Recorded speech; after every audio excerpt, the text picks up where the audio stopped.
Minister रहते हैं सभी देशों के, सभी राज्यों के एक एक मिनिस्टर शामिल होते हैं, तो इसलिए ज़्यादातर जितने प्रस्ताव भेजे जाते हैं वो 90% तो पास ही हो जाते हैं जीएसटी काउंसिल में। एक आध परसेंट है कि उनमें कुछ संशोधन के लिए रिटर्न वापस आता है।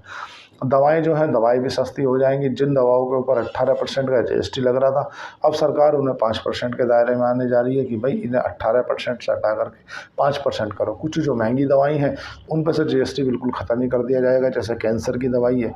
अब आप बताओ यार, कोई व्यक्ति अगर जिंदा रह रहा है और उसे दवाई चल रही है, तो दवाई तो एक ज़रूरत है ना यार, नेसेसरी है दवाई। कोई उसको घूमने के लिए कार, मोटरसाइकिल, ऐसी चीज़ें तो एक अलग हो गई कि यार चलो जब एडिशनल पैसा आएगा तो अपन ऐसे काम कर सकते हैं।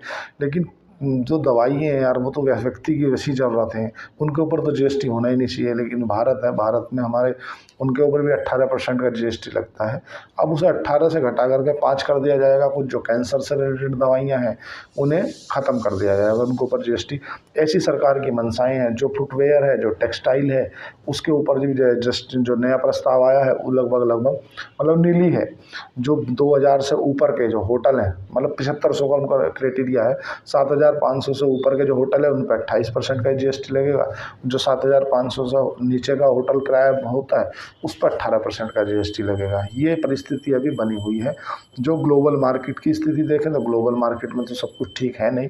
अमेरिका के बाजार ज़रूर लाइफ हाई बना रहे हैं, क्योंकि अमेरिका चल रहा है अलग ही लेवल पर। अमेरिका ने भारत को निकारा कर दिया है, ये भी नकार दिया कुल मिलेगी। लेकिन ऐसी परिस्थिति सदा नहीं रहेगी। लेकिन जो जीएसटी इन्फॉर्म आ रहा है ये हमेशा चलेगा, ये आप मान लो। सरकार ऐसा नहीं है कि आज अगर तो तुम्हारी आपस के जो मतभेद थे टैरिफ को लेकर के वो सुलझ गए तो हम जो जीएसटी हमने काटा था वो वापस ले दें, ऐसा नहीं होगा। जो जीएसटी इन्फॉर्म हो रहे हैं ये आने वाले 5 सालों के लिए हमें लंबे समय का सहयोग करेंगे, ये आपको मानना पड़ेगा। अभी एक खबर आई है कि ग्रो जो है वो 8,500 करोड़ रुपया जुटाना जा रहा है आईपीओ के जरिए।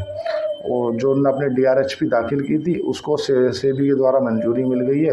तो अब जो है डीआरएचपी होता है जो वित्तीय लेखा जोखा होता है कि हमने इतना कमाया, इतना दिया, इतना ये, इतना वो। तो अब वो उसको अपनी शेयर मार्केट में लिस्ट कराना चाहता है कंपनी को। और लिस्ट कराने का मतलब सिंपल सा ये है कि भाई अब अपने को आईपीओ के जरिए जो भी प्राइस बैंड रहेगा, जितनी पी वैल्यूएशन रहेगी, पीओ में जैसे अभी एंजल वन है ना, एंजल वन भी क्या है, प्लेटफॉर्म बिजनेस है। बीएससी क्या है, प्लेटफॉर्म बिजनेस है ना। आपने देखा होगा मोतीलाल ओसवाल क्या है, प्लेटफॉर्म बिजनेस है।